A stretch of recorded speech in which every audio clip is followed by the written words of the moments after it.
Hello and welcome to Lost Love Chronicles. My name is Colton Doyle. I'm 34 years old, single, and currently working as a doctor at Tenova Healthcare Harton in Toma, Tennessee. It's a quiet, small town nestled among lush green hills and winding roads that stretch like ribbons of silk. Tull isn't anything like the big cities. There's no rush, no horns blaring, or people pushing past you on sidewalks. Instead, the streets are serene, lined with old oak trees whose branches reach out like they're trying to tell you a story. There are little coffee shops tucked into corners of red brick buildings, the kind where the barista knows your name and exactly how you take your coffee.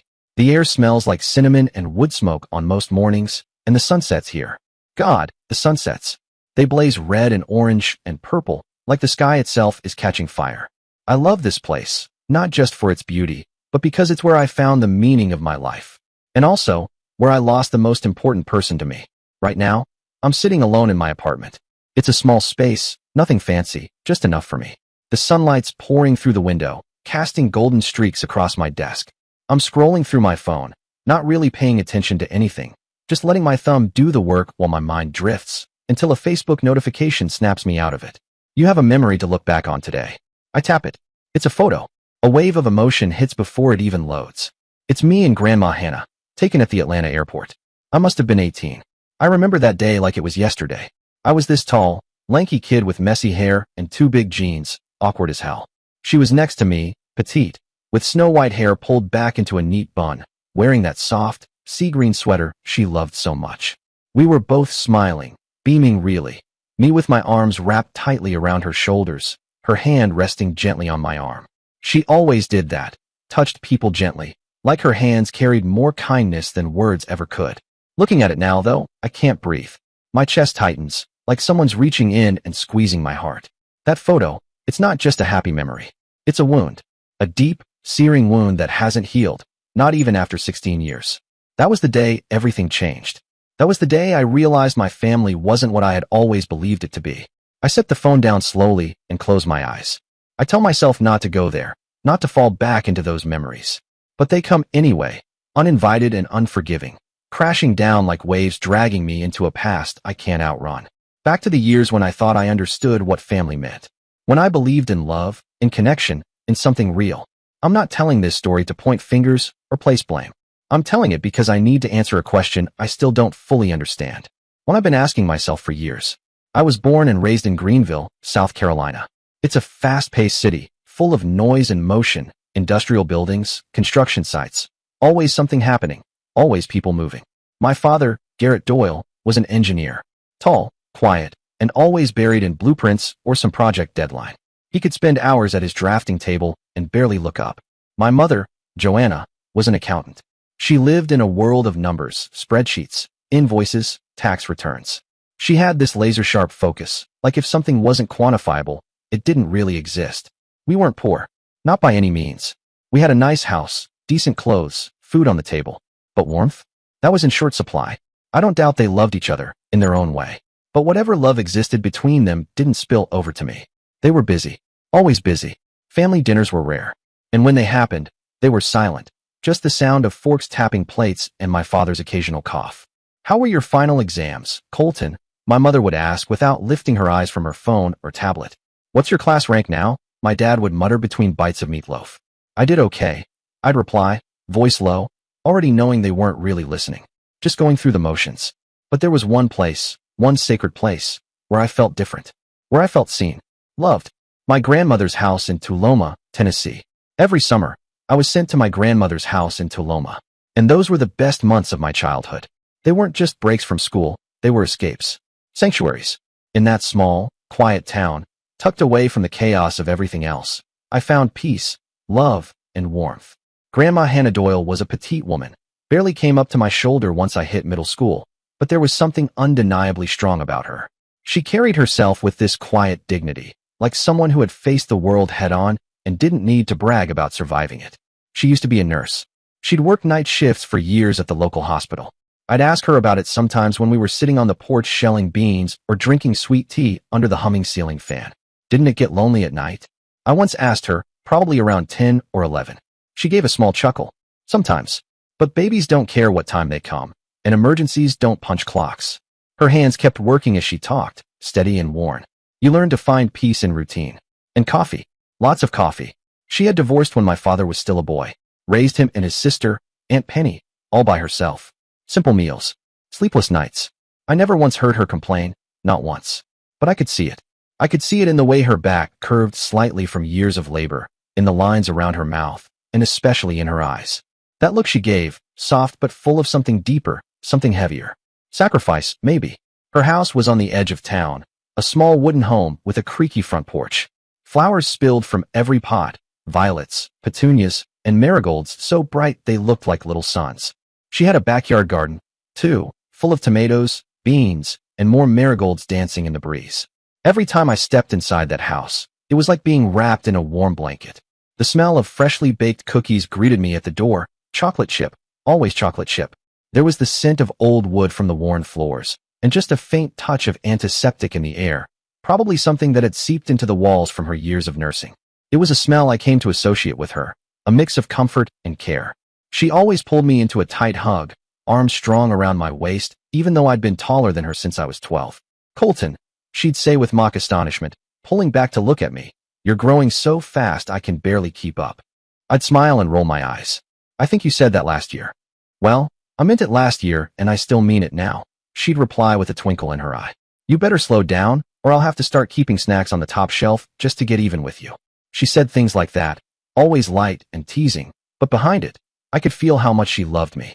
I could see it in her eyes, like I was the one thing in her world that made her feel full again. Those summer days in her house were paradise. She taught me how to bake cookies, how to measure the flour just right and never bang the oven door. We'd sit at the kitchen table, sipping lemonade, and she'd tell me stories. Stories about her youth, about patients she saved during long night shifts, about that one nurse who always brought sardines for lunch and stunk up the whole break room. "Oh Lord, Colton," she'd laugh, her voice ringing clear. I once almost fainted from the smell, thought it was a gas leak. Turned out to be Brenda's damn lunch again. I'd laugh with her until my stomach hurt. She had that kind of laugh that made everything feel okay.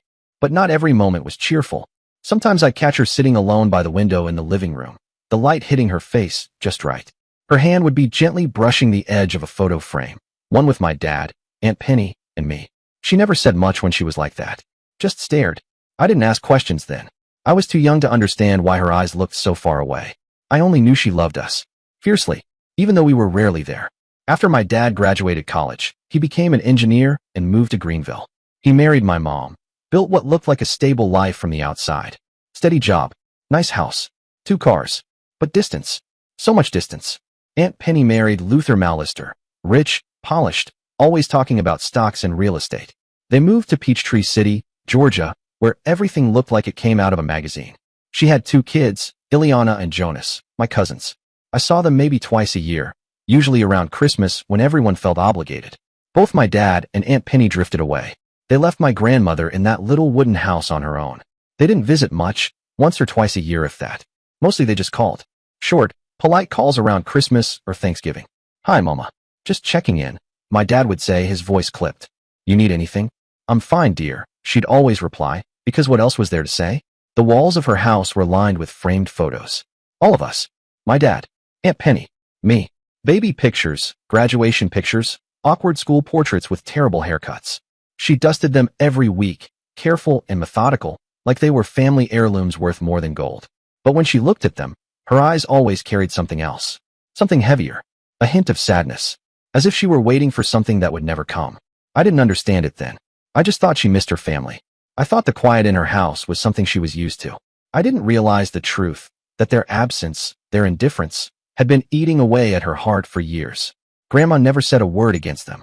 She lived alone, yet I never once heard her complain. Not about the silence, not about the aching in her knees, not about the phone that barely rang. She tended her garden like it was her sanctuary, rode her old bicycle with a wicker basket to the local market, and cooked simple, honest meals in her tiny kitchen, stews, biscuits, grilled vegetables she grew with her own hands. I remember those summer afternoons clearly. I'd be out in the yard with her, helping to weed the garden or water the rows of tomatoes. The sun would beat down on us, but she never seemed to mind. She wore this big straw hat and moved slowly but with purpose. She'd pause sometimes, straighten her back with a groan, and say, "Back then, I'd run around the hospital all night. Sometimes didn't sleep at all." I looked up at her, eyes wide. Didn't that wear you out? She chuckled, wiping her hands on her apron. Oh, sure. But every time I saved someone, every single life I touched, it made the exhaustion worthwhile. There was something in the way she said it, this quiet pride that stayed with me. I admired her, not just for her strength, but for the way she loved. It wasn't performative. It wasn't conditional. She loved people completely, even when she received so little in return. It was the same with her children. My father and Aunt Penny. She'd raised them alone after the divorce, poured all her energy and youth into giving them everything she could. But she never asked for anything back. Not a dime. Not a favor. Not even time. She never once asked for financial help. Never demanded a visit or even a phone call. She didn't say it, but I saw it. Even as a kid, I sensed something was off.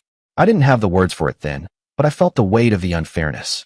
Every time I visited her, she greeted me with that same warm smile. But in her eyes, there was always something else. Something distant. Like she was waiting. Maybe for a phone call. Maybe a letter. A hug. Or just a simple, sincere word of care. I tried to make up for it in my own way. I helped in the garden. I sat with her on the porch during those slow-burning Tennessee sunsets. I listened, really listened, when she told her stories. I laughed when she laughed, and I stayed quiet when she needed the silence. But deep down, I knew the truth. No matter how much I gave, I couldn't fill the void left by my father and Aunt Penny. Then everything began to change. It was spring, the year I turned 18. I had just graduated high school and was back home in Greenville, gearing up for one last summer break before college. One evening, out of the blue, my parents called me into the living room. They were sitting on the couch, side by side. The atmosphere was different, tense but oddly excited. Colton, my father began, his voice trying to contain the news. We're planning a big trip. I tilted my head. Trip? A family trip? He clarified, smiling. To Europe. Paris. Rome. London. A once-in-a-lifetime kind of thing. My mother nodded, her smile more measured. The whole family will be going. Aunt Penny, Uncle Luther, Ileana, Jonas. Then she added, and of course, your grandmother. My heart jumped. Europe? I had never even left the States. And now we were going overseas, with Grandma? The thought made my chest swell. I imagined her standing beneath the Eiffel Tower, or floating down a canal in Venice, wrapped in a shawl, laughing and telling stories in that way only she could. I imagined taking photos with her, ones I could frame and hang beside her garden shots. It felt perfect. Like maybe this was the moment our family would finally come together, to give back something to the woman who had given everything. Then one day, I overheard my mother talking to my father. I was walking past their room when I heard her say, "It's an expensive trip. We're asking your mother to contribute a little." I stopped in my tracks, listening quietly. She has savings from her nursing days, she continued, her voice soft but calculated. She'll want to help. It's a family trip, after all. A strange unease settled in my stomach. I tried to shake it off. I told myself, if Grandma said yes, then maybe she really wanted to go. Maybe she was excited too. Maybe she didn't mind. I was young, naive. I wanted to believe that everyone was thinking of her happiness. That this trip would be something beautiful. A gift. A memory to heal the cracks. I believed, deep down, that this was a chance for the family to bond. To finally show her she mattered. To make up for the years she spent alone. In the weeks that followed, I noticed something strange, something I couldn't quite name, but felt deeply in my gut. A shift. My family started treating my grandmother differently. My father, who could go weeks without calling her, suddenly began phoning every few days. His voice took on a tone I wasn't used to, soft, almost syrupy. "How's Mom doing?" "Eating well." I heard him say one evening, pacing the kitchen with his cell pressed to his ear. "I'm thinking of you, okay?" It sounded nice. Too nice. There was something rehearsed about it, like he was reading from a script. Not exactly dishonest, but hollow somehow. Then Aunt Penny started calling, too. I walked in on Grandma talking to her once, sitting at the kitchen table, nodding and smiling while holding the cordless phone to her ear. "Yes, Penny." "Oh, that's sweet of you, dear." "Yes, I still have that tea set you sent last year." A week later, a package arrived, a luxurious wool scarf in a shade of deep plum. I watched Grandma run her fingers over it with a look of awe. "It's too nice to use," she said softly, folding it carefully and setting it in the linen drawer. "Too fancy for an old woman like me." I smiled, but something about the way she tucked it away made me pause. She seemed happy. She smiled more during those phone calls. But there was something else behind her eyes, a flicker of uncertainty, a quiet hesitation. Like she sensed something wasn't quite right. And then, one weekend, the entire family descended on her small wooden house in Toma. All of us. Me, my parents, Aunt Penny, Uncle Luther, Ileana, and Jonas. It was chaotic from the moment we arrived. People spilling into the kitchen, dropping luggage in the living room, claiming sleeping spots. The house had never felt smaller or stranger. Everyone acted cheerful, laughing too loud, asking Grandma how she was feeling, complimenting her cooking, her garden, her health. But it all felt staged, like they were playing parts in some weird, off-Broadway family reunion. I sat beside Grandma on the sofa, and my father dropped down on her other side. He took her hand in his voice almost glowing with warmth. "Mom, this trip, it's a chance for all of us to be together. You have to come. It's what you deserve." Aunt Penny nodded quickly, sitting forward in her chair. "Mom, we want you to be happy. Come with us, please." Even Uncle Luther, who rarely said much to anyone outside his business calls, chimed in with a smile. "It'll be good for everyone. A real family experience." My cousins, Ileana and Jonas, sat off to the side, practically fused to their phones, their thumbs moving faster than their eyes. They didn't say a word. Grandma was quiet, her hands folded in her lap, fiddling with the hem of her sweater. She didn't look up right away. Then, she said, "I'm old. My health isn't good. I don't think I can handle such a long trip." Her voice wavered, and I felt a lump form in my throat. But my father didn't stop. He leaned in, voice full of charm and persuasion. "It'll be beautiful, Mom. Paris, Rome, London, and we'll be with you every step of the way. A once-in-a-lifetime opportunity." "Mom," Aunt Penny said, reaching for her arm, "I want you to see the world. You've worked your whole life. Now it's time to rest." I watched her carefully. She wasn't smiling. She was listening, nodding slightly, but her eyes, they weren't convinced. They were searching. Then, she turned and looked at me. Her expression softened, and something about the way she looked at me made everything else fade into silence. "If Colton wants me to go, then I'll go," she said quietly, offering me a faint smile. I felt a surge of emotion. I leaned in and hugged her tightly. "Please go, Grandma. I'll take care of you," I whispered, and I meant it with every part of me. I didn't realize then, I couldn't have, that I was unknowingly pushing her into a trap. The next day, I was walking past my parents' room when I heard whispering behind the closed door. I froze when I heard my mother's voice. "She transferred the money," she said. "All of her savings." I stood there numb. My heart pounded in my chest. All of her savings. That was the money she had spent a lifetime building, working those night shifts, skipping meals, saving every penny she could while raising my father and Aunt Penny on her own. I stood there, staring at the door, wanting to burst in and demand answers. But I didn't. I couldn't. I told myself maybe it was okay. Maybe she offered it willingly. Maybe the trip would be worth it. She'd be happy. That's what I kept telling myself. Over and over, like a prayer I didn't quite believe. Still, I couldn't shake the unease. It clung to me like a thorn in my chest.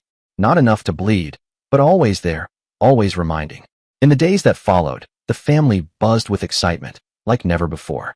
My parents discussed the itinerary, luxurious hotels, and famous restaurants like they were planning a royal tour.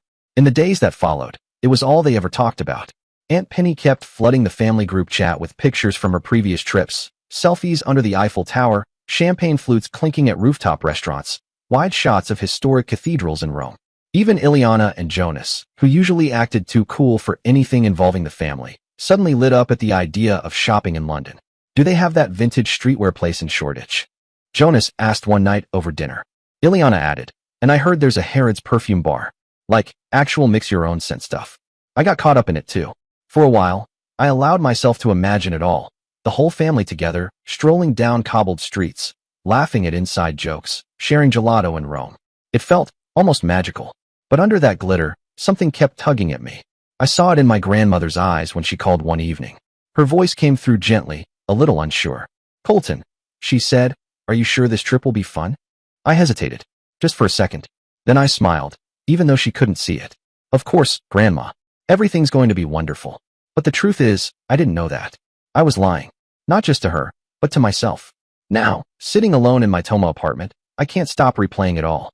The days leading up to the trip, how quickly I'd been swept away by the sparkle of it all. I was too naive. I wanted to believe in my family's promises so badly that I ignored the quiet dread in my chest. I didn't see what was really happening. I didn't realize that this Europe trip wasn't for her. It wasn't the gift I thought it was. It was a trap, but I was about to find that out. And once I did, it would change everything. Back then, the atmosphere in our Greenville home had shifted so dramatically, it was like I'd stepped into someone else's life. The house buzzed with energy. Suitcases were packed to the brim, zippers strained, tags already printed and fastened. My mom kept checking our passports like a nervous steward, flipping through them again and again, muttering, "Can't be too careful." Paris first, then Rome, and finally London, my father announced one evening, his eyes gleaming like a kid unwrapping a toy. He'd pulled out a worn map from a drawer and traced the route with a fingertip. I've wanted this since college, he admitted, almost under his breath. Even my mother, who's usually more about rules than warmth, had softened. She smiled more. She even bought me a new pair of shoes, so you don't look like a total disaster in Paris, she said, handing me the box with a smirk. I laughed, feeling lighter. The unease that had once gnawed at me, my grandmother's voice, that question, faded into the background. All I could think about was traveling with her. Seeing her face light up at landmarks we'd only ever talked about in books. A few days before our departure, she arrived at our house. She took the bus from Toma, the same way she always had. I ran out to greet her the moment I saw the bus pull away. She stepped down with her old dark green suitcase, the kind with metal clasps and faded stickers that looked like they belonged in a museum. She smiled wide when she saw me. "Colton," she said, wrapping me in a hug that smelled faintly of antiseptic and mint. "Let me crash at your place for a few days, okay?" "Of course, Grandma," I said, hugging her tighter. She sounded cheerful, but there was something behind it. A pause in her voice, a softness in her eyes I didn't quite understand. I reached for the suitcase and lifted it easily. "Not packing much," I joked. She chuckled and ruffled my hair. "I'm old, don't need much. Having you is enough." For the next few days, we were inseparable. Every night, I dragged the old inflatable mattress into the living room and slept beside her. It squeaked every time one of us moved, and my mom had grumbled about tossing it months ago, but I didn't care.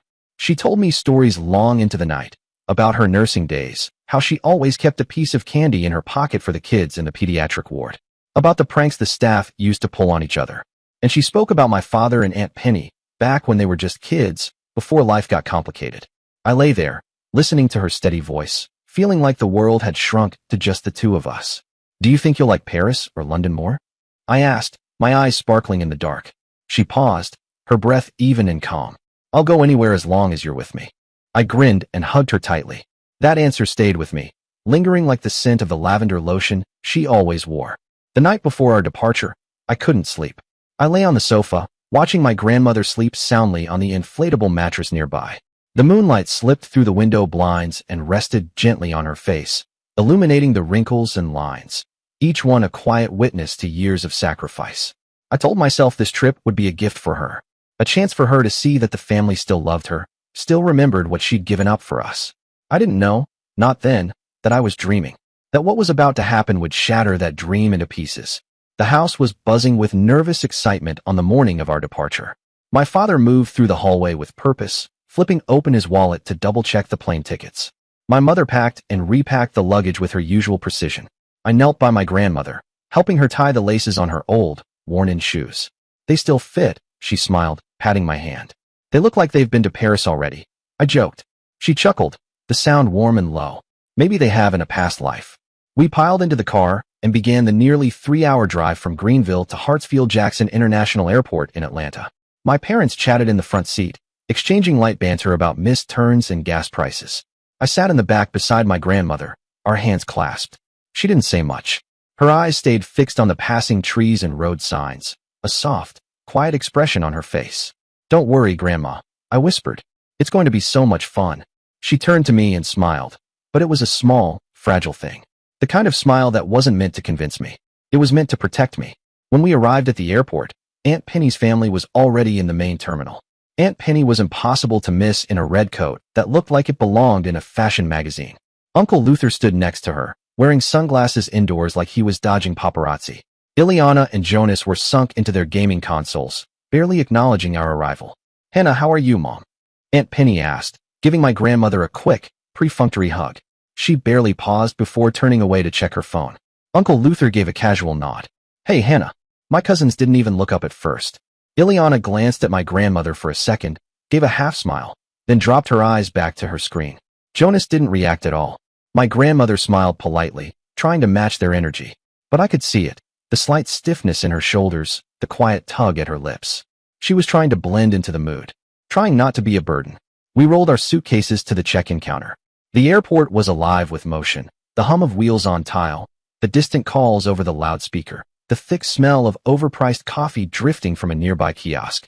I stayed close to Grandma, watching the crowd, imagining us boarding the plane, eating tiny meals in plastic trays, pointing out clouds through the window. And then I noticed something was wrong.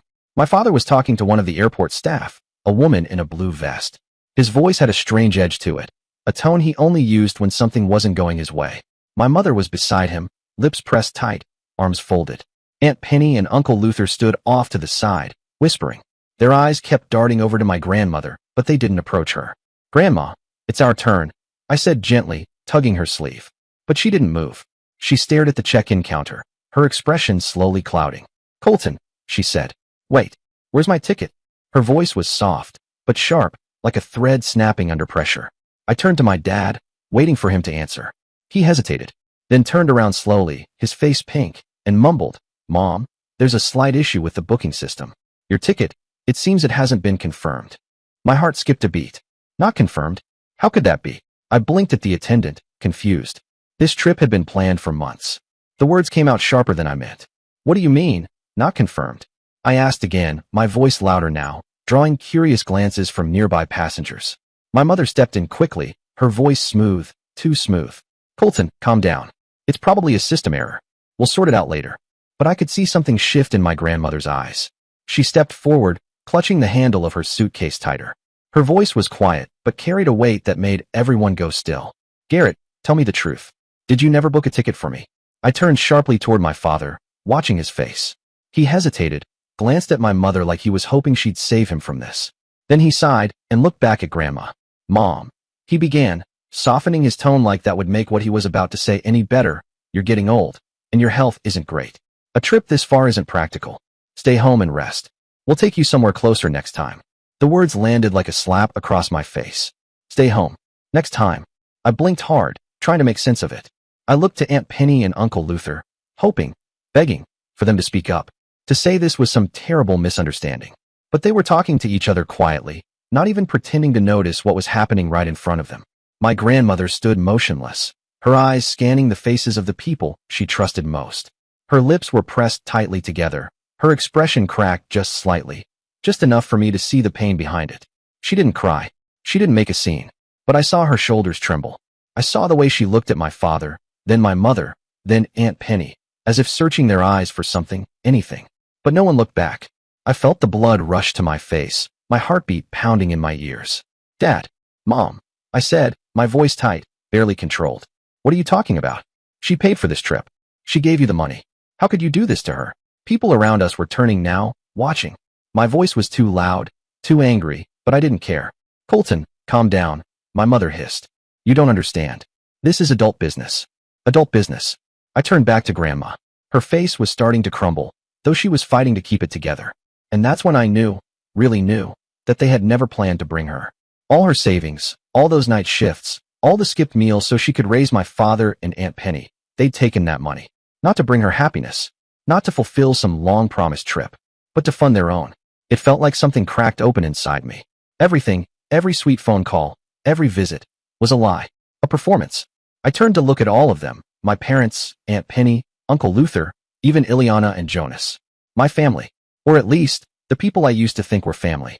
I took a step toward Grandma and put my hand gently over hers, the one still gripping her suitcase. "Grandma," I said quietly but firmly, "I'm not going.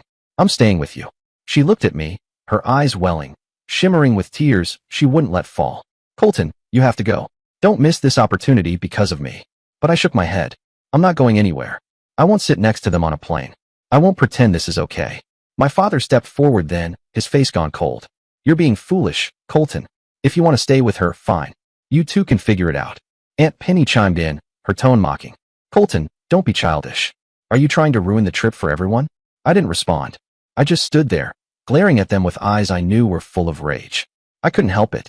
Uncle Luther smirked like it was some kind of joke, muttering under his breath, "Impulsive kids." Ileana and Jonas looked up from their phones, giving me that wide-eyed, confused expression like I was the one acting strange. Then, just like that, without an apology, without even acknowledging us, they turned away, wheeled their shiny suitcases behind them, walked toward the boarding gate, left us. My grandmother and I stood in the middle of the crowd like two misplaced pieces in a puzzle that didn't fit anymore. I clutched her hand. I could feel it trembling, light as a leaf. I felt the ground shift beneath me, like the whole world had collapsed in a single, soundless breath. She didn't say a word. She just stood there beside me, watching them, her children, her grandchildren, walk away without hesitation, without guilt. Her eyes were vacant, like something in her had gone quiet. Too quiet. I wanted to scream. I wanted to chase after them, grab them by their designer sleeves and demand answers. How could you? How dare you? But I didn't. I couldn't. They had made their choice. They chose convenience. They chose selfishness. And they left her standing in an airport like she was a burden. I turned to her slowly. "Grandma," I said, swallowing hard. "Let's go home." My voice cracked, and I tried to keep it calm for her sake, but the anger was there, underneath every word. She turned to look at me, and her eyes, they were full of something I couldn't name. Not just sadness. It was deeper than that. Warren. I grabbed her suitcase and gently guided her away from the check-in area, moving through the crowd like ghosts. Nobody noticed us. Nobody saw us. I raised my arm and flagged down the nearest taxi. We slid into the back seat in silence. The doors closed. The car began to move, cutting through the city lights as the sun disappeared behind the skyline. I sat beside her, holding her hand tightly. She didn't speak the entire ride. She just stared out the window, her eyes tracing shadows across the glass. Her reflection looked even older in the blur of passing streetlights. Then, somewhere halfway through the journey, she turned to me. "Is it because I'm poor?" she asked, her voice soft, like the wind trying not to disturb a sleeping world. "Because I'm outdated? Is that why they didn't want me to come, Colton?" Her words gutted me. I stared at her. I wanted to cry. I wanted to scream that they were monsters, that she was the most beautiful soul I'd ever known. But all I could do was grip her hand tighter, tighter than before. "No, Grandma," I whispered. "It's not your fault. They don't deserve you." She nodded faintly, but I saw it. She didn't believe me. Her eyes still held that ache. A mother's ache, a grandmother's ache. The kind you get from loving too much and getting nothing back. The taxi rolled into Toma as the sky turned navy blue. It was already dark. I carried her bag up the familiar steps. The old wooden house greeted us with the scent of cookies and thyme. As soon as we stepped inside, she went to her chair and sat down like she'd been holding her breath the whole way home. She reached for the photo frame on the side table. Our family. She held it with both hands like it might shatter if she blinked. I crouched down beside her and hugged her tight. "Grandma," I said, voice shaking, "I won't let them hurt you again." I didn't know what came next. I didn't have a plan. But I knew one thing with every fiber of my being. I wasn't going to let this go. I got up and walked across the room to turn on the light. One, then another. But it didn't change anything. The room still felt heavy. Like the kind of dark that light can't chase away. She stayed where she was, her fragile hands wrapped around the photo frame, eyes fixed on the picture. My father, my mother, Aunt Penny, Uncle Luther, Ileana, Jonas, and me. All those smiling faces.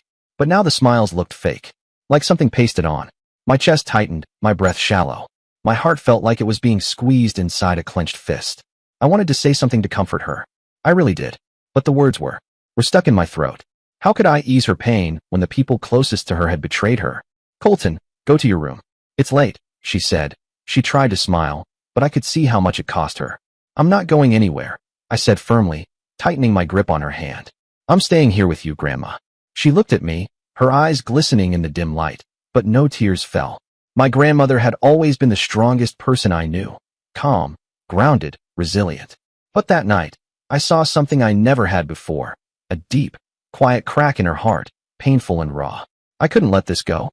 I wouldn't. I couldn't stand the thought of my parents and Aunt Penny flying first class to Europe, sipping champagne funded by her life savings, while she sat in this quiet house, treated like an afterthought, like something used up and discarded. Trying to keep myself from spiraling into anger, I stood up. "I'll make you a cup of tea," I said, needing something, anything, to do with my hands. I moved around the kitchen on autopilot, but in my mind, the airport scene replayed over and over again like a broken record. My father's cold, expressionless face. My mother's smug smirk as she told me to be reasonable. And Aunt Penny. God, how she turned her back, eyes fixed ahead like Grandma wasn't even there. But it was my father's words that kept echoing in my head. "Figure it out yourselves." They thought I'd just take it. That I'd fall in line. Stay silent. That I'd pretend it didn't happen. But they were wrong. So wrong. The next morning, I woke up early, the sun barely brushing the horizon. Grandma was still asleep, curled on her side like always, the lines on her face softer somehow. For a second, I let myself believe maybe yesterday was just a bad dream. I gently closed her bedroom door behind me and stepped out onto the porch. The yellow marigolds she loved swayed gently in the breeze, like they, too, were trying to comfort her. I sat down on the top step and pulled out my phone, my fingers trembling as I unlocked the screen. I didn't know what I was looking for, exactly. Just something, anything, that might help. After scrolling for what felt like forever, I stumbled across something. Adult Protective Services, Tennessee. I clicked the link and started reading. APS, an agency that protects elderly adults from abuse, financial, physical, emotional. I sat up straighter, my heart suddenly pounding. This could be it. I read every word on that site like it held the answer to everything. It described cases like grandmas, people who were taken advantage of by the very people they trusted. They could investigate. They could help. They could take the case to court if necessary. I wrote down the phone number. Then I just stared at it. Was I really about to do this? My parents. Aunt Penny. Uncle Luther. Was I really about to report my own family? I looked at the house behind me. That old wooden porch, the creaky screen door, the flowers she watered every morning. And I saw her again in my mind, standing in the airport in her Sunday dress, clutching her little handbag like it was the only thing she had left. Her face when she realized the truth. The betrayal in her eyes. That was all I needed. I pressed the number and held the phone to my ear. It rang twice before a calm voice answered. Adult Protective Services, this is Dustin Hayes speaking. How can I help you? I took a shaky breath. Hi, my name is Colton. I need to report something. It's about my grandmother. She's been financially exploited. By my parents. Dustin's voice didn't change, didn't react. Okay, Colton, take your time. Can you tell me what happened? I started from the beginning. They convinced her to pay for a trip to Europe. Said she could come with them. She gave them the money, her entire savings. Then when we got to the airport, they told her she couldn't go. I felt my throat tighten as I relived it all again. Who specifically was involved? Dustin asked, voice calm, measured. My dad, my mom, and my aunt. Aunt Penny. They all planned it. My uncle, her husband, he didn't say much, but he went along with it. Does your grandmother have proof of the bank transfer? I think so, I said. She keeps all her records in a drawer near the kitchen. I'll check. Were there any witnesses at the airport? I paused, thinking hard. And then I remembered, the young woman in uniform who had tried to intervene. Yeah, I said slowly. An airport staff member. She saw the argument. She saw the whole thing. All right, Colton, Dustin said, his voice reassuring but serious. You and your grandmother need to come to the APS office to provide more details.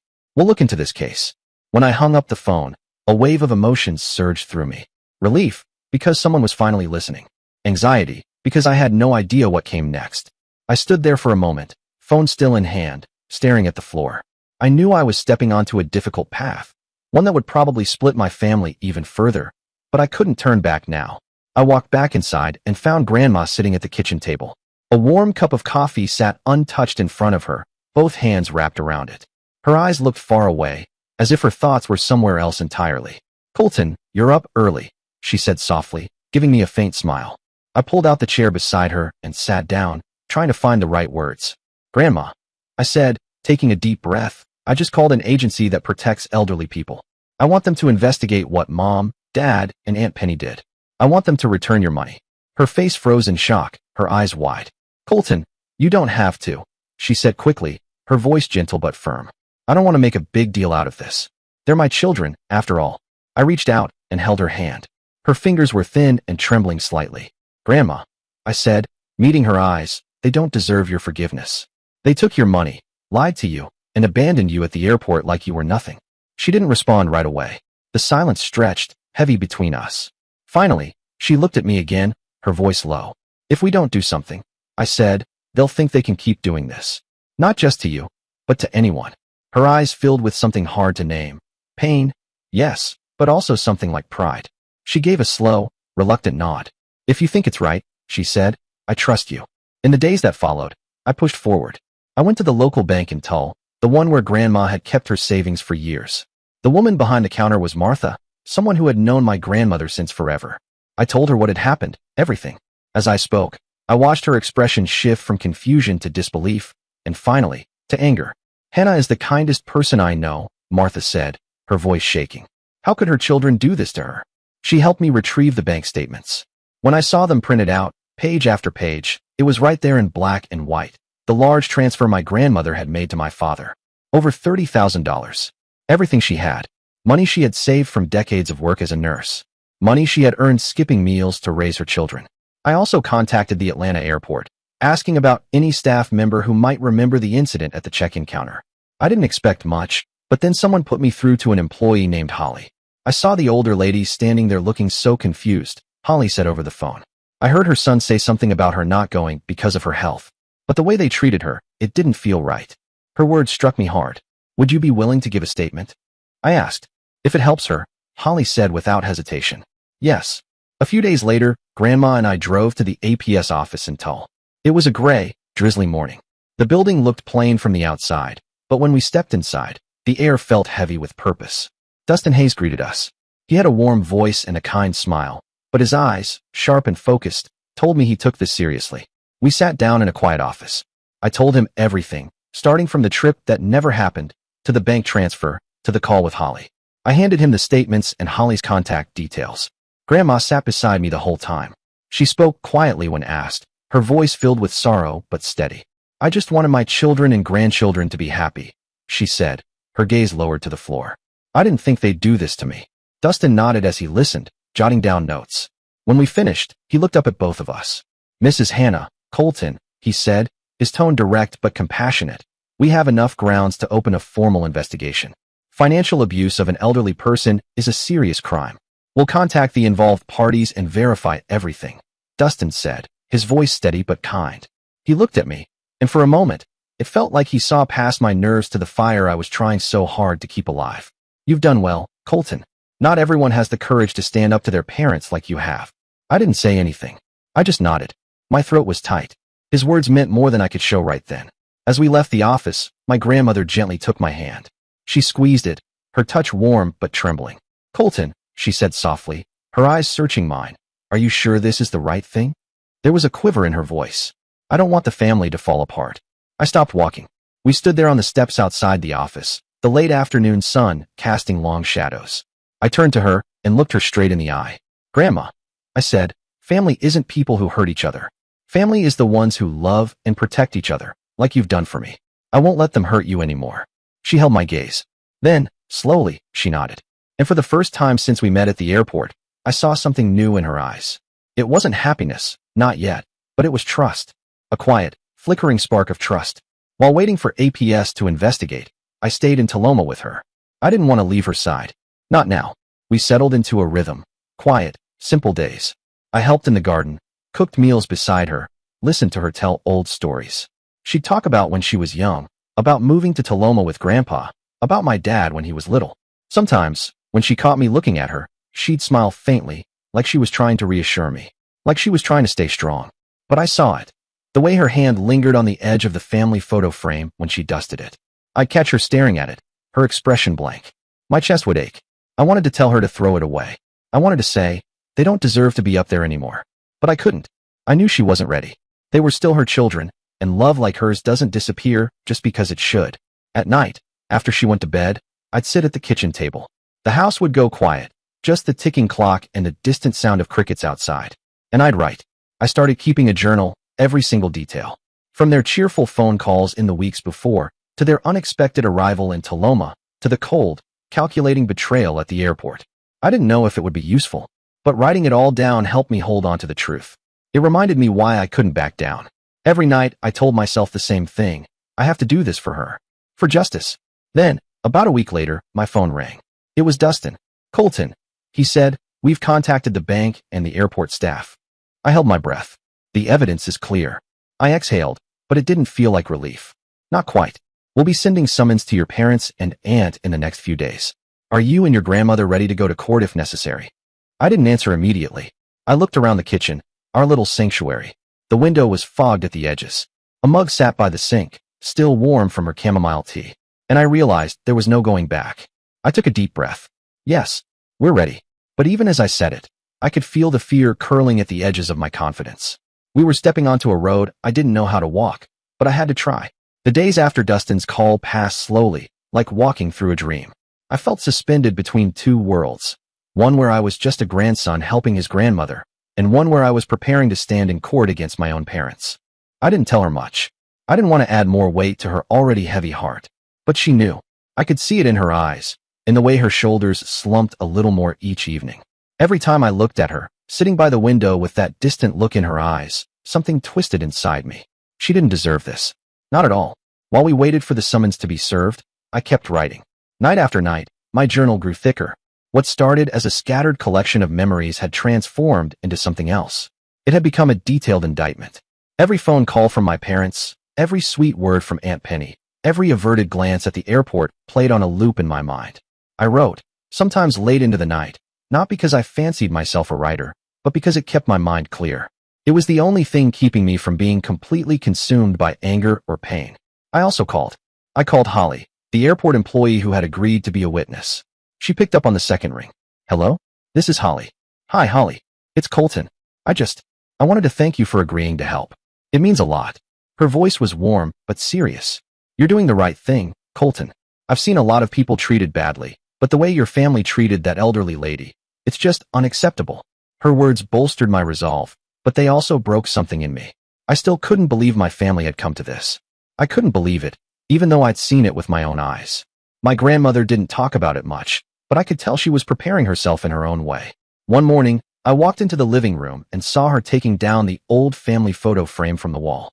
She wiped it carefully, like she always did. But instead of hanging it back up, she placed it face down on the table. Grandma, why'd you do that? I asked gently, not wanting to upset her. She looked at me with a tired smile, sad, but not bitter. Colton, I don't want to see those faces anymore. It's not that I'm angry. I'm just tired. Her words cut like a knife. I wanted to say something, anything, but all I could do was nod. I understood. She wasn't just tired from what had happened at the airport. She was tired from the long, painful years of waiting for love from the children she had sacrificed her life to raise. Nearly 3 weeks passed after the airport incident. One afternoon, I got word from Dustin over the phone. They'll be served in person, he said. If they don't cooperate, we'll take it to court. I was silent for a second, then nodded. Okay, thank you. You and your grandmother should prepare yourselves, he added. It could get messy. I know, I said quietly. We're ready. But I wasn't sure I was. I felt like there was a ticking bomb inside me, waiting to go off. I didn't know how they would react when they received the summons. Would they lash out? Pretend nothing had happened? Try to twist the truth? I didn't dare think too much about it. I only knew one thing for certain. I'd gone too far to turn back now. I decided to return to the Atlanta airport one more time, not to confront them, but to witness their return. I wanted to see their faces. I needed to know if they felt anything at all. Regret, guilt, shame, anything. I didn't tell my grandmother about the plan. I knew it would worry her. Instead, I said I had some errands to run in the city. She nodded, brushing my cheek and ruffling my hair like she used to when I was little. Colton, you're my only comfort, she said. I smiled, but my heart was heavy. I didn't want her to pin her hopes on me, not when I wasn't sure I could deliver the justice I'd promised. On the day of their return, I called Dustin and gave him the arrival time. He assured me the documents were ready. Then I took a taxi straight to Hartsfield-Jackson Airport. I stood in the arrivals area, blending into the crowd. My phone was in my hand, ready to record, not for revenge, not to gloat, but to capture the truth. One more piece of evidence, if needed. My heart pounded as I watched the stream of people emerge from the arrivals gate. Then I saw them. My parents, Aunt Penny, Uncle Luther, Ileana, and Jonas, standing there at the terminal, laughing and chatting, wheeling suitcases plastered with stickers from half of Europe. My father wore sunglasses, looking every bit the seasoned tourist fresh off a luxurious vacation. My mother clung to Aunt Penny's arm, both of them laughing far too loudly as they talked about some restaurant in Paris. Oh, you have to try the escargot next time, Aunt Penny said between cackles. Please, I barely got through the foie gras, my mother replied, giggling. Ileana and Jonas stood slightly apart, scrolling through their phones, holding them up to show each other selfies, one in front of the Eiffel Tower, another by the Seine. They looked so carefree, so happy, like they hadn't just abandoned the woman who raised them, like they hadn't stolen everything from her, her dignity, her peace, her savings. I felt the heat rising up my neck, the kind of heat that starts in your chest and floods your whole body. My blood felt like it was boiling. And then I saw him, a familiar figure, striding through the crowd in a crisp dark suit, holding a thick stack of papers. Dustin Hayes. He moved like a man who wasn't there to chat. Purposeful, direct. He stopped right in front of them and said, clear and firm, Mr. Garrett Doyle, Mrs. Joanna Doyle, Mrs. Penny Mallister, Mr. Luther Mallister. I'm Dustin Hayes from Adult Protective Services. I have summons related to allegations of financial abuse against Mrs. Hannah Doyle. The laughter died in an instant. It was as if the temperature in the room dropped 10 degrees. My father's grin vanished. My mother blinked rapidly, her hand frozen in midair. Aunt Penny clutched her purse tighter, like it might somehow shield her from what was happening. What? My father barked. This is some kind of mistake. Dustin didn't even flinch. He calmly handed each of them a document. You'll have time to explain. Please read these carefully and contact us within a week. Ileana and Jonas exchanged glances, their brows furrowed in confusion. But it wasn't concern I saw in their eyes, it was annoyance. As if this was an inconvenience. As if this whole thing was some ridiculous misunderstanding that was ruining their return. Uncle Luther muttered under his breath, something I couldn't catch. Aunt Penny leaned toward my mother and hissed, Hannah did this? She dares to sue us. I couldn't hold it in anymore. I stepped forward, my voice like ice. No, it wasn't Grandma. They all turned toward me. It was me, I said. I reported you to APS. My mother's mouth dropped open. You, my father spat. Colton, you're out of your mind. You dare do this to your family. You're ruining the whole family, son, my mother added, her voice shrill, a brittle edge of panic clinging to her words. Aren't you ashamed? Aunt Penny just shook her head, a smirk forming on her lips. You're just like your grandmother. Foolish. Stubborn. I didn't respond. I just looked at each of them, one by one. My father, my mother, Aunt Penny, Uncle Luther. Ileana. Jonas. I waited. I waited for one of them to say something that resembled remorse. But there was nothing. No apology. No mention of Grandma. No flicker of guilt. Just anger. Just fear of being caught. I turned to Dustin. Thank you. I'll see you at the office. And then I faced them again, for the last time. I'll be with Grandma. Don't look for me. I turned and walked away. My legs felt heavy. But I kept walking, each step pulling me further from the people who had raised me, but who never really knew me. Back to Tori. Back to Grandma. My chest ached. I had done the right thing. I knew that. But it still hurt like hell. I thought of her. Of her voice at the airport, small and wounded. Is it because I'm poor? Because I'm outdated? No. Never again. I vowed that day. I'd never let her ask that question again. I would protect her, no matter the cost. When I got home, my grandmother was sitting in her armchair, holding an old book in her lap. The pages were open, but her eyes weren't reading them. They were staring past the words, unfocused, lost in thought. Her silver hair was neatly pinned back, but I could see the faint tremble in her hands as she turned a page she didn't even glance at. Colton, where have you been all day? She asked softly, her voice gentle but laced with worry. I sat down beside her, feeling the weight of everything I'd done and said that day pressing down on me. I went to the airport this morning. I began. I confronted them, Mom, Dad, and Aunt Penny. I told them I knew what they did. I told them everything. Her eyes widened slightly, but she didn't interrupt. Then I filed the report. APS is involved now. I met with Dustin. He's the investigator. He believes us. He's already contacted your bank, pulled records. We're building a case. She stayed quiet, but I saw her shoulders tremble slightly. Grandma, I said, reaching out and taking her hand in mine, I had to do it. You didn't deserve what they did. You trusted them. They lied to you, and they took advantage of your love. Her lips trembled. Colton, I didn't want you to face them, she said, her voice choked. They're still your parents, your family. No, Grandma, I said, holding her hand tighter. Family is supposed to love and respect each other. They don't deserve to be my family. You are my family. She looked at me, and her eyes, already glassy, began to well up. And then she hugged me tightly. For the first time since that awful day at the airport, I saw her cry. But this time, it wasn't from pain. It was from emotion, raw and real. Thank you, Colton, she whispered into my shoulder. I don't know what I did to deserve a grandson like you. We stayed like that for a while. In the days that followed, we tried to return to something resembling normal life. Tea in the mornings, tending the garden, watching the birds on the porch. But it was different. We were both waiting for something.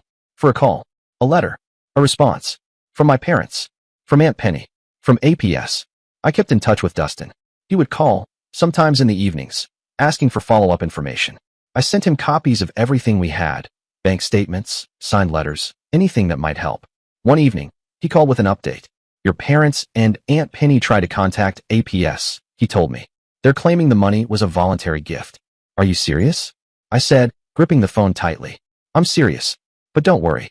We have the bank statements, the airport employee's testimony, and your grandmother's account. They'll have to face the consequences.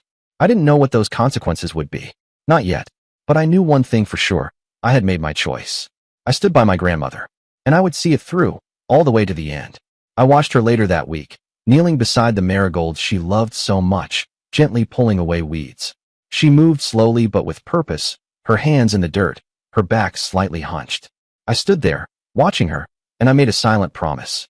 I would never let her be alone again. The day of the court hearing was set. The trial would take place in the local courthouse in 2 a small but dignified building with red brick walls and old oak trees lining the steps. It felt like the weight of the world was pressing down on my shoulders. Dustin had prepared everything: the bank statements, Holly's testimony from the airport, our detailed written accounts.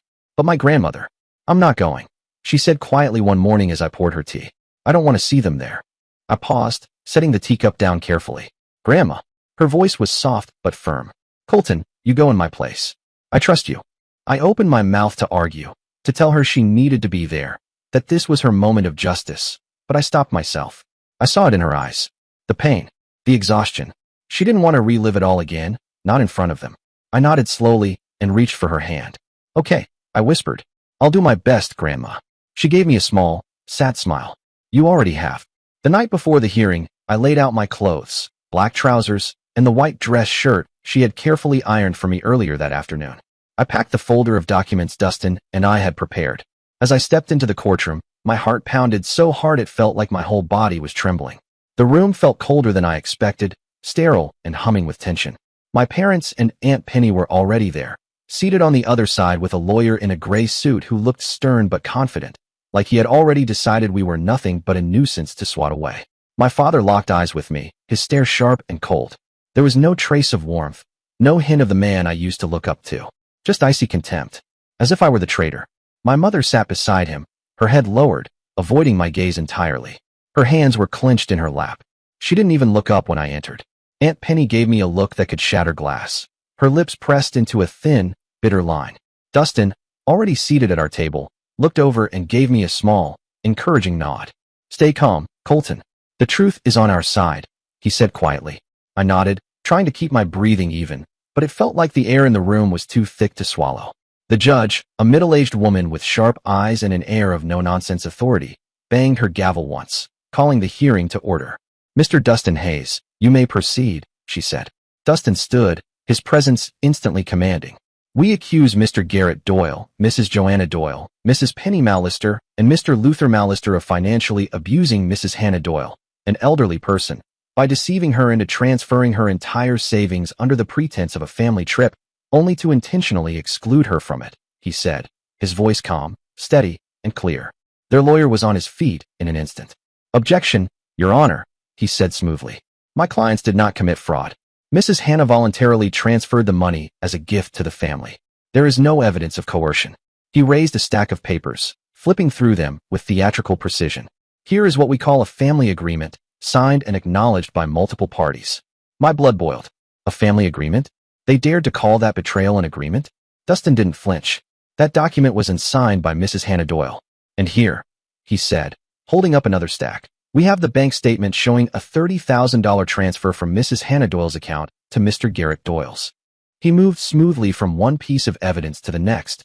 Holly's testimony from the airport confirming that my grandmother had been deliberately left behind. And finally, the affidavit signed by my grandmother herself, her own words describing what happened. Then, it was my turn. "Colton Doyle, please take the stand," the judge said. I rose, legs shaking, but somehow I made it across the courtroom. I sat down, eyes fixed ahead, refusing to glance at the people who had once been my family. I took a deep breath and spoke. I remember the phone calls. My grandmother was so excited. She kept saying how happy she was to be traveling with her children again. She thought it would be one last big memory together. I paused, swallowing hard. "She even packed a small bag of cookies to share on the plane," I said, voice trembling now. "She called me the day before, and I could hear it in her voice, how much it meant to her. But when the day came," I exhaled slowly. "She was left at the airport, alone, with no explanation. And when she called my father, he didn't even answer. They took her money, the money she saved her whole life, and left her behind." I looked directly at the judge. They lied to her, and they didn't even feel remorse. After a pause, the judge began reviewing the evidence in front of her. The room was silent but thick with the weight of everything that had been said. Then, her voice rang out, clear and unwavering. "The court finds sufficient evidence of financial abuse against Mrs. Hannah Doyle," she said. "Mr. Garrett Doyle, Mrs. Joanna Doyle, Mrs. Penny Mallister, and Mr. Luther Mallister are ordered to repay the full amount of $30,000 to Mrs. Hannah Doyle. Additionally, this conduct will be recorded in their financial abuse of an elderly person records, and the defendants will be stripped of any inheritance rights from Mrs. Hannah Doyle, as well as any future guardianship rights." The courtroom fell silent. My father shot to his feet, his face red with fury. "This is an outrage," he barked. "We're her family." The judge banged her gavel again. "Sit down, Mr. Doyle." Aunt Penny burst into tears, hands covering her face. I couldn't tell if it was guilt, embarrassment, or just rage at being exposed. Uncle Luther muttered something under his breath, refusing to look at me. My mother stayed in her seat, motionless, her head bowed, not saying a word. I didn't feel victorious, only a deep sadness. This wasn't what I wanted. I just wanted justice for my grandmother. As I left the courtroom, dusk was settling in. The amber sky cast long shadows across the steps. I clutched the folder tightly, stepping outside, feeling as though a burden had been lifted, but also like I'd lost a part of myself. I had won, but the victory didn't bring the joy I'd expected. There was no moment of triumph, just silence and the ache of everything we'd been through. On the bus back to Toma, I stared out the window as the towns passed by in a blur. I thought of my grandmother, her gentle smile, the way she always hummed when she made tea, her quiet strength. Everything I had done, every sleepless night, and every page of evidence I compiled, was to protect her, to spare her further pain. I rested my forehead against the glass and whispered, "I did it for you, Grandma." When I got home, the house smelled faintly of chamomile and old wood. My grandmother was sitting in her armchair, her hands folded neatly on her lap. She looked up as I walked in. "You're home," she said softly. I knelt beside her and opened the folder, telling her everything that happened in court. My voice was steady at first, then shook as I recounted the ruling, the judge's words, and how Mr. Garrett had barely looked up. She listened quietly, nodding slightly. When I finished, she let out a long sigh. "If only they knew how to love truly," she said. Her words cut like a knife, deep and clean. I held her hand, trying to keep my voice from breaking. "Grandma, I love you truly," I said. "And that's enough." She smiled, faint but warm. For the first time in a long while, I felt she was beginning to heal. In the days following the trial, the wooden house in Toma returned to its familiar rhythm. Mornings were filled with the chirping of birds and the hum of the kettle. But something had changed. The heavy air of anticipation, the worry about what my parents and Aunt Penny might do next, that was gone. The court's ruling had been like a period. It closed a painful chapter and opened a new one, just for us. The $30,000 was returned to her bank account, but she didn't touch a cent of it. "This money is for you, Colton," she said firmly one morning over breakfast. I looked up, startled. "But Grandma, it's yours. It was your money. I don't need anything else," she said, her eyes soft but unwavering. "Having you is enough." I opened my mouth to protest, but her eyes silenced me. There was no room for argument in them, only peace. She didn't want to dwell on the past, didn't want that pain to keep controlling her life. So we began rebuilding, one small step at a time. I made the decision not to return to Greenville. I enrolled in a nearby community college with a pre-med program. It had always been a dream of mine, ever since I was a kid. A dream partly shaped by the stories my grandmother told of her nursing days, how she held hands with frightened patients, how she cared for them with all her heart. One afternoon, as we weeded the garden, I looked up and said, "I'll save people like you did." She smiled and reached over to ruffle my hair. "You'll do even better than me, Colton. I believe in you." To make meaningful use of the restitution money, I suggested we join a painting class at the Tula Community Center. It was my idea, something new, something untouched by all the hurt we'd been through. The class took place every Wednesday evening in a small room filled with the smell of oil paint and the laughter of neighbors. At first, my grandmother was hesitant. "I haven't held a paintbrush since I was a girl," she said, eyeing the brushes with suspicion. "Back then, I drew heart diagrams for doctors. Painting landscapes now will probably be a mess." I chuckled. "Then we'll make a mess together."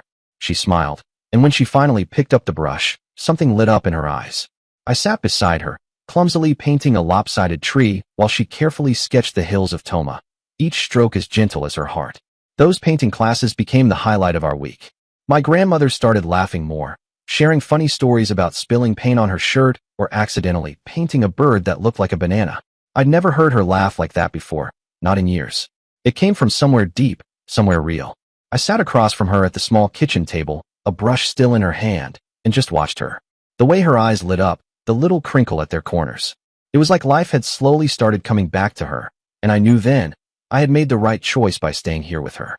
In the months that followed, I balanced school with volunteering at the local hospital, the same hospital where my grandmother had once worked. Every time I pushed a wheelchair down those tiled hallways, I thought about her, younger, strong, determined.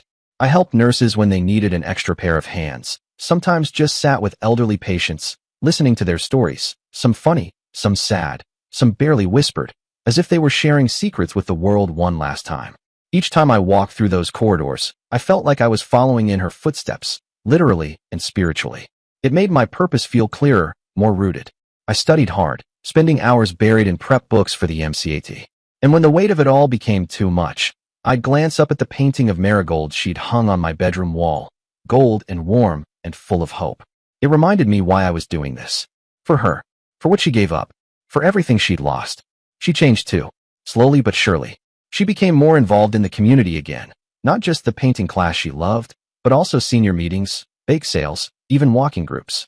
She was making new friends, and I noticed the difference in how she carried herself. Lighter. Brighter. She had people now who saw her for her kindness and strength, not for what she'd been through. One afternoon, Martha from the bank stopped by, holding a plate of cookies. "Hannah, I hear you're quite the artist," Martha said, smiling as she stepped into the kitchen. My grandmother gave a small, bashful smile. "Just painting for fun, Martha. But it's joyful." I sat there watching them talk, watching my grandmother nod and laugh, and offer a cookie in return. My chest felt warm. She wasn't alone anymore. But not everything was perfect. There were still moments when I'd find her sitting by the window, her gaze far off, hands still. That familiar sadness would settle in her eyes. I never had to ask. I knew she was thinking of my parents, of Aunt Penny, of all the people she'd lost. Sometimes I'd just sit beside her in silence, our shoulders touching. I tried to fill the space that had been left behind, but deep down, I knew I couldn't replace her children. I could only be present, love her the best I could, and hope that it helped, that it was enough. Time passed, and then, one afternoon, the MCAT results came. I ran home, practically tore through the door, my heart racing. "Grandma," I called out. She appeared in the hallway, wiping her hands on a towel. "I did it. I'm going to medical school." Her lips trembled, and her eyes filled with tears. "I knew you would, Colton," she said, pulling me into a hug. "You're my pride." We celebrated with her cookies and a plate of spaghetti I clumsily threw together. The sauce was too thin, the noodles overcooked, but none of it mattered.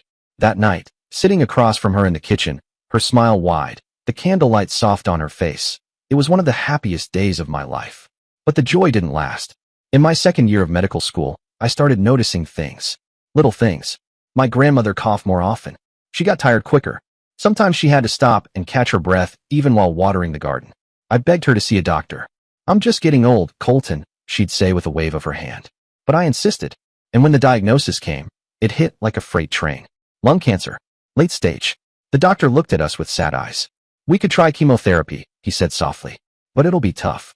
I turned to look at her. She sat upright, her hands folded neatly in her lap, eyes calm and steady. "Colton," she said, her voice gentle but firm. "I don't want chemo. I've lived enough. I just want to be home with you." I opened my mouth to protest, but the words caught. I wanted to plead, to beg her to fight, to try. But her eyes told me she had already made peace. Still, I couldn't accept it. I took a leave from school to be with her. But she just shook her head. "You have to keep studying, Colton. Don't let me be a burden." That's when I broke. The tears came fast and hard. "You're never a burden, Grandma," I said, my voice cracking. "You're the reason I'm doing all this." She hugged me, and we sat there in the wooden house quietly together. No words were needed. The air smelled faintly of turpentine and baked sugar, remnants of her last painting session, and the cookies she always kept ready for visitors. In her final months, my grandmother still tried to live fully. She painted more, sunflowers, marigolds, birds in flight, and gifted her artwork to neighbors and friends. She said, "If I can't travel far, at least my colors can." She taught me how to make her cookies properly. "Don't be stingy with the cinnamon," she warned, wagging a crooked finger at me. The first time I tried, I burned the oven mitt and half the tray. She laughed so hard she nearly fell off the chair. "You're a doctor, not a baker," she teased. But I love the effort. That laugh, warm and alive, echoed in my ears even now. Sometimes, on quiet afternoons, she would speak with a distant look in her eyes. "I once wanted to open a cafe by the coast," she told me one evening, her voice low and dreamy, with paintings on the walls and live music on Saturdays. Then she'd sigh and say, "But then your father came along. And Penny. And life had different plans." She paused. "I nearly gave up once or twice, you know. But you don't lie down when little ones are looking up at you." I wrote everything down. Every word. Every story. Every cookie measurement. I didn't want to forget a single moment. On the day I graduated medical school, she was bedridden at home, too weak to sit up. Her breathing was shallow, but her eyes lit up when she saw me in my cap and gown. I sat on the edge of her bed, and placed my diploma gently in her lap. "Grandma," I said, my voice breaking. "I did it." She smiled, gripping my hand with surprising strength. "I'm proud of you, Colton.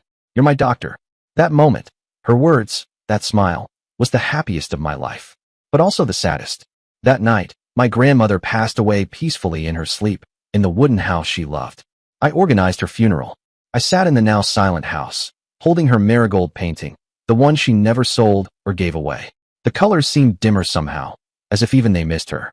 I felt like a part of me was gone forever, but I knew she was still here, in the flowers in the garden she'd tended so carefully, in the scent of cookies still lingering in the kitchen, and in my heart. She had taught me about love, courage, and standing up for what's right, and I would carry those lessons with me for the rest of my life. I organized my grandmother's funeral at the local church, a small, warm place with wood-paneled walls and a quiet reverence, where she used to attend every Sunday. I chose a clear day when Tuloma's hills glowed under the sunlight, as if nature itself wanted to bid her farewell. On the day of the service, I stood before the altar and looked at her photo. Her gentle smile, her kind eyes. I tried to keep my voice steady as I delivered the eulogy. "My grandmother, Hannah Doyle, was the strongest woman I've ever known," I said, my voice trembling. "She sacrificed her entire life for her family, for the people she loved. And even though she didn't always receive the love she deserved, she never stopped loving. She's the reason I'm standing here today. The reason I know what's right, what matters." The church was filled with people, neighbors, her friends, even former patients she had cared for. Martha from the bank sat in the front row, wiping away tears. A few people from the painting class brought artworks they had created with her and placed them around the altar as a tribute. I looked around, seeing the love the community had for her, and realized something. My grandmother wasn't just my family. She was a part of Tuloma, someone who left a mark with her kindness and resilience. I sent a message to my parents and Aunt Penny, informing them of her funeral. I didn't expect them to come, but I still wanted them to know.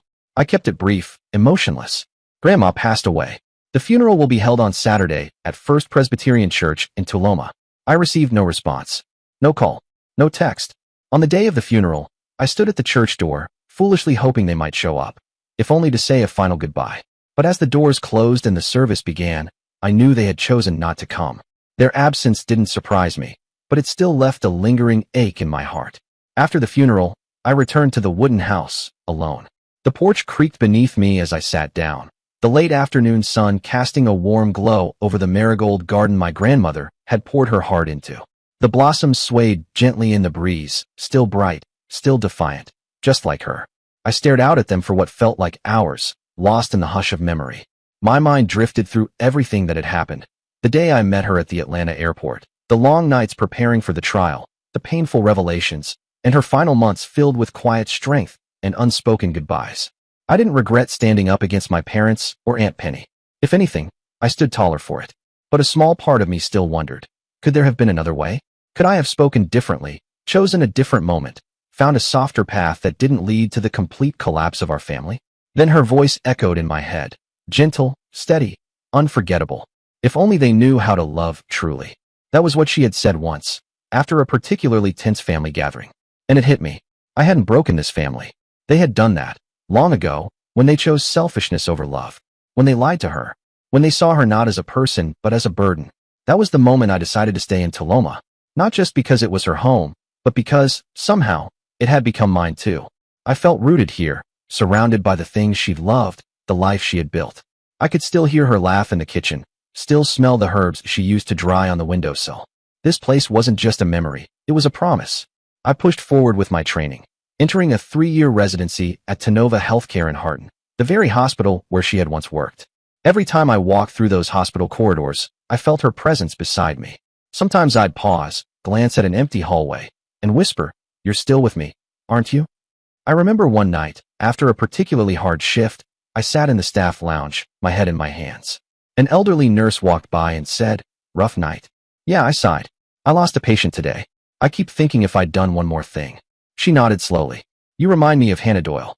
She always said, sometimes a patient doesn't need medicine. They just need someone to understand them." I froze. "You knew her?" I asked. "Of course," she said, smiling gently. "Best nurse we ever had. You're her grandson, aren't you?" I nodded, unable to speak. I carried her lesson with me every day after that. Listen, Colton. Truly listen. That's where healing begins. One afternoon, while sorting through boxes in her room, I found an old cardboard box pushed far back under her bed. Inside were letters. Dozens of them. My name written on each envelope in her tidy script. I pulled one out, my hands trembling, and opened it. Colton, you are my light. No matter how hard life gets, always do what's right, because that's what makes you different. I read another. And another. Each one more heartfelt than the last. She had written them during my childhood, back when I only visited in the summers. She'd never sent them, but she'd kept writing. Her love spilled across every page. Her hopes. Her memories. Her quiet strength. I sat on the floor, reading them one by one, tears falling freely onto the ink. She had always believed in me, even during the times I didn't believe in myself. Those letters became my fuel, my foundation. I hung her marigold painting in my hospital office, a splash of golden orange light that reminded me every day of her warmth, her resolve, and everything she taught me. And I began writing our story, from that moment at the airport to the trial and her final days. Not for attention, not for revenge, but for her. To preserve the truth of who she was, a woman who believed love required no conditions, and who taught me that justice sometimes demands courage. 3 years later, I officially became a doctor at Tenova Healthcare, Harton. That morning, I stood alone in my office, in front of her painting, and whispered, "Grandma, I did it." I knew she wasn't there in body, but I swear I felt her, smiling, proud.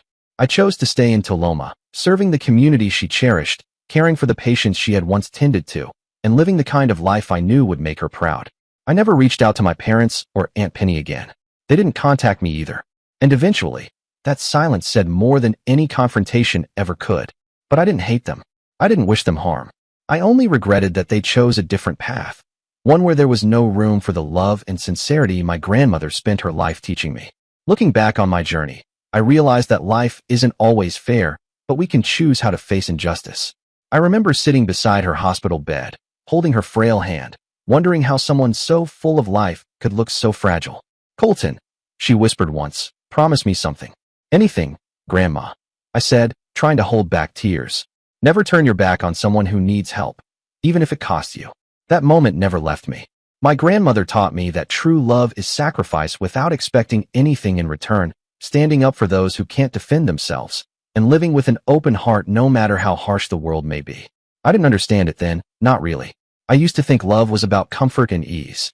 But she showed me it's about the hard parts, the moments when you choose others over yourself, without needing to be thanked. "You don't need to shout to be strong," she told me once, after I got into an argument trying to defend her. "You just need to do the right thing, even when no one notices." I lost her, but I found the meaning of my life through the lessons she left behind. If you're reading this story, I want you to remember that family isn't just those who share your blood, but those who love and cherish you. I learned that the hard way. Sometimes, the people who are supposed to stand by you won't, but others will. Unexpected people, like friends, mentors, even strangers. Don't be afraid to stand up for what's right, even if it means confronting those you once held dear. I had to look people I loved in the eye and tell them they were wrong. I had to walk away from things that felt familiar but weren't just. And it hurt, but it was the right thing to do. Justice isn't always easy, but it's worth fighting for.